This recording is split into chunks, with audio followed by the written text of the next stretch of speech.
Welcome to Up to the Minute, or I should say, The Topic. We're live on a Tuesday afternoon. Good to have you with us. I'm Todd Duplantis, and we are live every Tuesday at 1 p.m. on this show. This is a show where we highlight Houston Community College, our students, our programs, and our reach into the community. Before we get started, I want to remind everyone, as I mentioned, we're live every Tuesday around 1 o'clock. Just about every Tuesday. You can also follow us in social media. Look for us as Houston Community College District, and you can watch us on HCC TV, see the reruns of our shows. The Houston area has faced an unprecedented series of challenges over the past few years, from hurricanes to freezes to the COVID pandemic. During these times, we've all learned the importance of resiliency. Today on The Topic, we'll examine a new initiative HCC is spearheading to increase the capacity of citizens, businesses, and community organizations to be resilient and face the challenges that are to come. We're joined this afternoon by HCC's Chancellor, Dr. Cesar Maldonado. Dr. Maldonado, good to see you on the show. Thanks for joining us today. Hello, Todd. It's great to be here. Thanks for having me. I want to ask you about this new initiative. Maybe you can give us a broad overview of what this entails. Well, sure. You know, we every year we face a challenge that's brought about to us by weather, by other events, certainly by the pandemic, as you mentioned. And we were searching for a way to bring all the experience together, that the knowledge base that we have in dealing with the challenges of the unexpected. And as we went from flood event to flood event, then we came upon the Hurricane Harvey, which really challenged us. And at the end of that, all the lessons learned on how to bring all of our systems together, all that we know, all of the different disciplines that we have in our emergency responders, in our utility companies, and most importantly, in our neighborhoods, the communities that we live in, and what we do to help each other, and how can we be better at that. And that brought forward the idea of a consolidation of disciplines, experience, and preparedness about the same time that the mayor was coming forward with the resiliency initiative for the city. So overarching, this project has been around for a while, but really is starting to take hold now as we bring together the disciplines that we have to really be collectively strong in resiliency across the entire region. You know, you mentioned Hurricane Harvey, and I remember for a couple of weeks, it seemed like there were several meetings a day happening with a team trying to determine how we move forward. And was that really when this project began, where it seems like we all looked at things differently following that event? And that's a great point. When we got together after the dealing with the hurricane, we did a review of what we had done. We looked at the circumstances that came to us, to look at the timing, and the hurricane was something that brought everyone together. I remember we had employees that were trying to get back to the campuses. We had administrators and leaders that were trying to get back to the meetings we were having to help coordinate the response that we were going to have for our 100,000 students and our nearly 6,000 employees. When we were doing that, the assessment and the review is when we started to formulate some sort of curriculum and learning package so we wouldn't have to start over again each time a flooding or a major event came. And what makes HCC so well positioned to contribute to this? I think the nucleus for us was our Public Safety Academy, where we train first responders, critical elements of fire, police, emergency responders across the entire spectrum of public safety. But when we add on top of that the centers of excellence that we have, for example, in culinary arts, in an emergency, food is vital. The distribution systems that we have, HCC has a logistics program. We've got a management program. So bringing that to the table, the culinary arts in terms of food preparation and food preservation. There's transportation. We have driver training. We have auto mechanics. We have mechanics that work in general in diesel, which also then begins to bleed over to power generation and backup systems. So in looking at the needs of the community, we saw that we had all of the various components within our one organization. And what the Center of Excellence and Resiliency does for us is it brings all of those together in a interdisciplinary way where we can teach each other how to depend on each other and what we should be preparing for. And I don't want to leave out communication, because that's really a major component of the Resiliency Center, is to have our communities talk to each other. We will be bringing app development to the Resiliency Center and developing communication channels within communities and outside of communities. How can we communicate with our neighbors down the street? How can we check on them? Do we know which one of our neighbors need refrigeration for their medicines or need other kinds of support? So this communication app that we hope to develop as part of the package of the curriculum for the Resiliency Center is really a major element that I think will also help first responders by having them have a map of what the community's current condition is. So I could talk for hours about all of the ideas that grow from this one perspective. And it just started out as being about rising water and rapid water. Right. And from there, it's grown into resiliency more than just an isolated event trauma handling. You mentioned the training of first responders, and we already have a center of excellence dealing with that. But from what I understand, businesses and citizens can benefit from this. And how can individuals and companies get involved? Well, we certainly are looking to the private sector to be very engaged at multiple levels. One is for their own corporate needs. We have continuing education packages that we're going to be preparing, doing specialized training for individual companies at their request, and also looking for funding for that training. We want companies to be resilient, just like our communities, and not have economic hardship when we're dealing with disaster.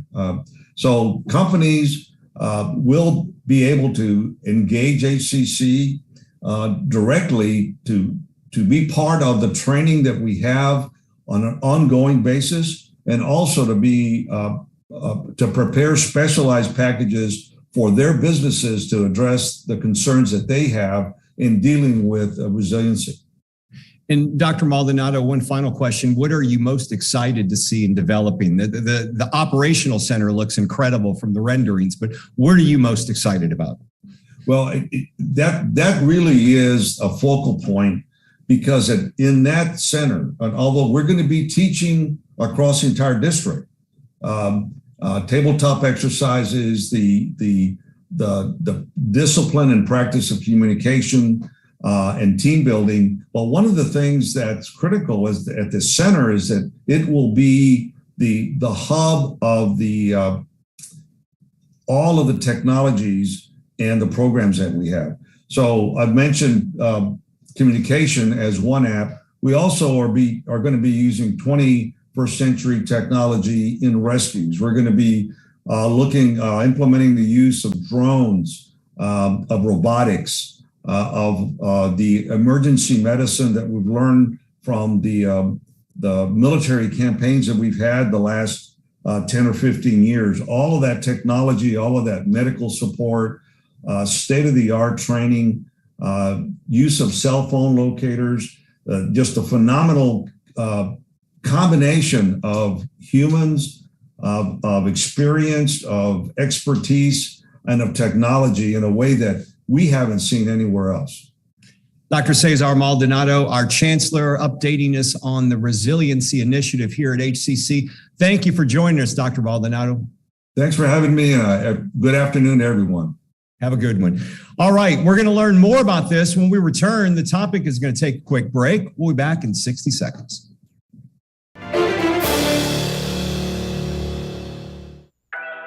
Sometimes what you need just shows up. Houston Community College has your back, whether you're knocking out some basics or upping your game for a better job. Enroll today for spring classes and frame your future with HCC. For more than a year, we have kept you informed with more than 500 remote episodes. But now we're back, bigger and better with more news and more guests. Join us live every weekday at 10 a.m. on Facebook and YouTube, and on HCC TV at noon and 5 p.m. You can watch from anywhere. We go where you go.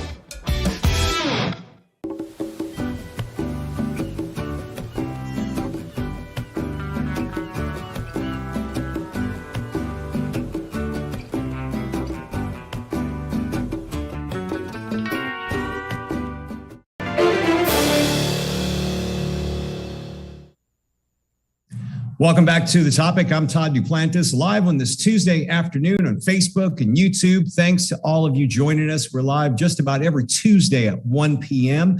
You can also catch our rebroadcast of this show on HCC TV. This afternoon, we're talking about HCC's new resiliency initiative. And right now, we're joined by Richard Seline. He is the Senior Advisor for the Resiliency Center of Excellence and Resiliency Operations Center. Richard, thanks for being here this afternoon. Great, Todd. Thank you so much. Thank you for all you and HCC TV do for the community. So thank you. Great to join you. Absolutely. We appreciate you being here. Now, tell us about the training programs that'll be available through the ROC, or Resiliency Center of Excellence. First off, the name The Rock is very cool. Who came up with that? Well, let me say that it's always a village whenever you're dealing with somebody, is a different organization, leaders and all. We went through about 3 or 4 variations. And so a couple of us sat down and said, okay, we're talking about resiliency, we're talking about operations, and we're talking about a center. We couldn't come up with a K, so we just said, let's just call it The Rock. Okay, it's a great name. It's catchy. Right. But also think, the Rock is something that everybody can kind of cling on to, right? So, but you asked about the programs in the training, Todd, in the Chancellor, laid out. What we realized over the past almost 24 months, 75, the deans, the presidents, faculty all got together. We talked with a significant amount of the community at large. And what came out was that we needed to look at the gaps, right? So let me use the gaps. Public safety and public rescue. So not just what we're going to do in the high water, swift water rescue at that facility called The Rock, but how can we organize individuals, companies, assets, equipment, technology. So we got public safety, public rescue. We've got facilities and infrastructure. We've got debris management and reuse. We've got disaster case management, on and on. And what we looked at was, most importantly, I think the Chancellor was beginning to get to this point, Todd, and that is that what now happens in all of these disasters, again, whether it's a flood, a fire, explosion, snow, ice, the only thing Houston hadn't had are frogs and locusts. That'll come soon. But, in reality, Todd, all these people who are in their silos, whenever you get to these disasters, they suddenly form teams, right? And so the whole aspect that HCC brings to the table in these training areas that we call the inaugural resiliency cohort are all about taking individuals who are in their pillars and actually getting them to work as teams, from project management, business continuity. That's the objective here, is in these pillars, fine, but whether it's facilities, so you got HVAC, plumbing, electrical, EV electric charging, microgrids, right? Those are now a package that the community at large can tap into. And that way you find multiple skills, multiple jobs that are available. I remember when this was first being discussed, I think it was back in 2016. And at that time, it was just a rising water village. And I thought, well, this is pretty cool. This is a training facility that is unique, certainly something the Houston area needs. But as you've mentioned, this has blossomed into so much more than just training people how to save people when the water's rising. Right. We've had a pandemic since then. We've had a hard freeze, things we never thought we'd see in the Houston area. And here we've had them. And this is kind of giving you guys, I guess to say, added value with things that you could work with in this in the rock. Think of this. It's two sides of the same coin. All right. What we're talking about and what drove my role coming to HCC and all of this was we started talking to FEMA, talking to the insurance and reinsurance. When you've lost trillions of dollars of assets, property, and sad but true loss of life, right? You start kind of going, look, we can't afford to keep on doing this. We got to do something different. So this whole idea on preparedness, disaster and risk mitigation. It's two sides of the same coin. So let me use a quick example, within time limits that we have. But Todd, all the technology, all the equipment, all the data science you could ever have, that's great. But if you don't have people who can install it, operate it, and maintain it, it doesn't make a difference. Yeah. The other part to it is that we know first responders, police, fire, emergency services. We know that they show up. But at the same time, if we can have citizens and civic groups and organizations that can pick up and do a little bit more of the preparedness as well as the recovery, it frees up the first responders to focus very seriously on the most critical cases, right? So we're getting a dual benefit here. And I know the mayor had mentioned something about wanting 500,000 citizens trained for to be prepared for these type of disasters. I'd imagine this is something the whole community can get involved with. Exactly. And look, that's a stretch goal. 500,000, that's a big goal, right? You take a look at that's 20% of the population. But in reality, Todd, we rely a lot on first responders, but what we also rely on are what we call the Get Stuff Done networks, the people who just show up and take care of their neighbors, the Cajun Navy, all the things that we've seen. But what we realized was after going around and talking throughout the community at large, what they were saying is look, and the chancellor has a very interesting phrase about it, duct tape versus plywood. Duct tape you use to kind of bandage over something. All right. When you really start talking about serious preparedness, that's when you really have to take a look at construction. You take a look at drones. He's mentioned drones. Yeah. There's 5 or 6 uses of these drones. But Todd, the other portion of this is it's called Houston Community College. With these multiple campuses, multiple facilities, we need to tap into serving the hyper-local neighborhoods, to taking care of underserved populations, right? So this is job opportunities. This is workforce opportunities. This is, in a sense, reducing all kinds of risk. And that's where, when we talk with the mayor and the county, that's where these citizen-related efforts become very powerful. And I'd mentioned this with the chancellor, but from what I understand, there's also a website you've set up. And I want to go ahead and mention that because we'll have it running and we'll have it in our social media posts. But give us the website where people can go and get all the information. hccs.edu /embracing-resiliency. And the great thing about the website is it's going to give you a lot of information. It's going to give the information from the fantastic state of the college, 550 citizens, civic leaders, business leaders, government leaders heard about this, Todd, as you know.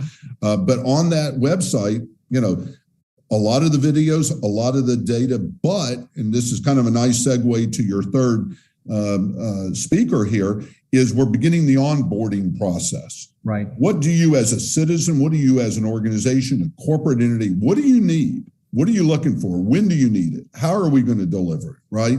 So the website is very comprehensive, but frankly, it's our way of also engaging with our partners as this evolves. We'll have that website link in our social media posts. Richard, Seline, we appreciate you joining us. I'm sure we'll be talking to you in the future as this rock continues moving forward.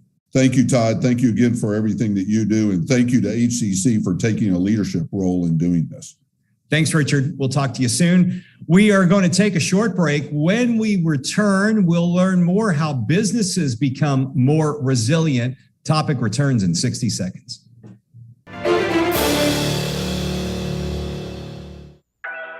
Sometimes what you need just shows up. Houston Community College has your back, whether you're knocking out some basics or upping your game for a better job.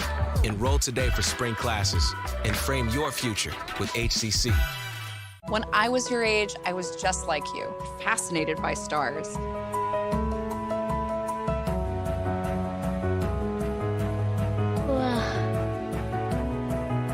But now I get to search for life in the universe. And who knows, maybe life is looking for us too. So we're like aliens to them? Yeah. Does anyone want to be a scientist now? I do. Awesome. We need more girls in STEM. Maybe we can find aliens. Things could be stranger, but I don't know how. I'm going through changes, through all of the strangeness. I'm going through changes now.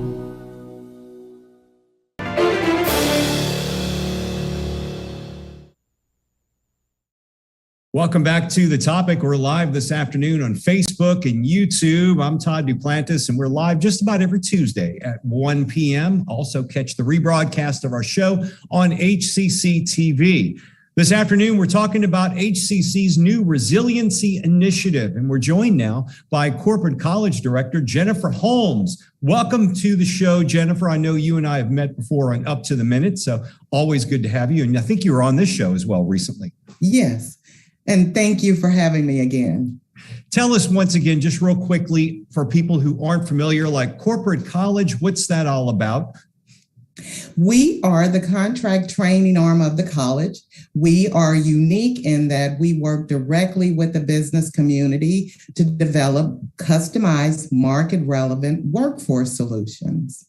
Well, you know, when we had you on our last show, we were talking specifically about the corporate college. And I know it was right after State of the College. And I said, I bet they're involved in the resiliency initiatives because we're trying to get corporations on board. We're trying to get community on board. And I mentioned it to you and you're like, oh, yes, absolutely. You guys have a huge role in this resiliency initiative as well. Yes. We are working directly with our Centers of Excellence and all the ROC team. We have been there since the inception of the group that came together to discuss this concept and idea. Because we work directly with the business community, we are going to be reaching across all of the resources of the college. After we go in, we listen to businesses based on what their needs will be. And again, the earlier speakers talked about facilities, construction, medical triage. And we look at it from the focus of what does a business actually need? And we can listen to them. We're going to draw from what we already have as curriculum, but we customize it to uniquely fit each business based on what they need. Talk about some of those needs, because I heard one thing that I keep hearing, debris removal. To me, that sounds like things that the community can take classes on, but also businesses, if they want to reach out and help their neighbors and their friends after a disaster strikes, you know, getting the debris out of the way, you got to do that before the first responders can get out there and start helping people as well. Yes, and so we will have trainings that will be available to the community, as well as we're going to package that with what's called hazardous waste training. So it's not simply debris. Yeah. Sometimes there could be things that are there that are dangerous. And so from the business perspective, we're making sure that they understand that. And then we will add on the importance of debris removal and assure that not only do businesses are aware of it, but also we will have some short courses that are about 2 hours for individuals to learn about debris removal. And you mentioned something last time we spoke, which was very intriguing. But if a business is looking like, well, you know what, do I have to shell out for this to pay for my employees? You guys have funding available to the tune of millions of dollars that has to be used, right? Yeah, that's what I get most excited about. We have a partnership with the Texas Workforce Commission, and there are three key funding sources that we can work with. There's one called the Skills Development Fund. There's $20 million available annually that businesses can access up to $500,000 per business to train their workforce, with each individual receiving up to $2,000 in training. For those businesses who are smaller, who have 99 or less employees, there's a fund where there's $6 million available. Wow. It's called the Skills for Small Business, and they can annually receive up to $1,800 in training for their employees. And there's a third one that we talked a lot about, the underserved communities. There's a pot of funding that's called the Self-Sufficiency Fund. And what we do is we partner with social services agencies to identify high demand careers, which many of the areas for the ROC will be high demand careers. We can train individuals who are TANF eligible and have their training paid for through the Self-Sufficiency Fund. So those are great funding streams. So there's really no excuse not to get involved with this, especially with the mayor wanting, Absolutely. 500,000 people trained in the city of Houston to respond to these disasters. Do you think now that we've had so many disasters over, from a pandemic to a hurricane to a freeze and more, that more companies are wanting to step up to train their workforce? Yes, I do. And one of the, with every crisis, there's an opportunity. Yep. One of the things that COVID-19 forced us to look at assuring that we have different modalities to deliver training. So much of our training now we can deliver virtually. And so it's flexible, because one key thing with companies is production. Right. Disrupting production is challenging when you think about training. So we are able to offer training when they want it, how they want it, and it's flexible either on their site, any HCC site, or we can offer it virtually online or hybrid. Jennifer Holmes, the director of our corporate college. We appreciate you being on the show. If you're wanting to get started, you want to get your company on board, we're going to give you the website to do so. It's an exciting initiative and certainly something that's going to help our community. Thank you for joining us this afternoon on The Topic. We'll see you next week. I'm Todd Duplantis. Have a great one.